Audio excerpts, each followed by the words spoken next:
व्यासपीठ आणि या व्यासपीठावर देखील आता मनसेचे नेते मोठ्या संख्येने आपल्याला पाहायला मिळतात। त्यामध्ये नव्याने नियुक्ती झालेले काही नेते आहेत। इतकंच नाही तर राज ठाकरे यांचं निवासस्थान असलेलं शिवतीर्थ त्या ठिकाणी देखील हालचालींना आता सुरुवात झालेली आहे। थोड्याच वेळात राज ठाकरे हे शिवतीर्थावर अगदी हाकेच्या अंतरावर असलेल्या व्यासपीठावर दाखल होतील।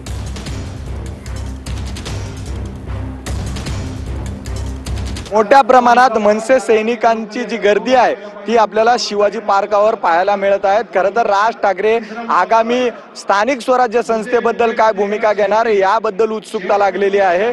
मोठ्या प्रमाणात मुंबई असेल, महानगर असेल आणि तमाम महाराष्ट्रातून मनसेचे जे पदाधिकारी आहेत ते या शिवाजी पार्काच्या मैदानावर जमायला सुरुवात झालेली आहे। खरं तर स्थानिक स्वराज्य संस्थेमध्ये मनसे एकला चलोचा नारा देणार की कुणासोबत युती करणार या संदर्भात महाराष्ट्राला कोड पडलेला आहे। खरं तर या पोडियमवरून जेवढेही भाषण होत आहेत त्यामधून स्थानिक स्वराज्य निवडणुकीचा उल्लेख आपल्याला वारंवार पाहायला मिळतोय। जे मनसेचे प्रमुख पदाधिकारी आहेत ते स्थानिक स्वराज्य संस्थेचा उल्लेख करतायत। महाराष्ट्रातल्या राजकारणाचा चिखल झालाय अशी सुद्धा मनसे पदाधिकाऱ्यांकडून टीका होती आहे।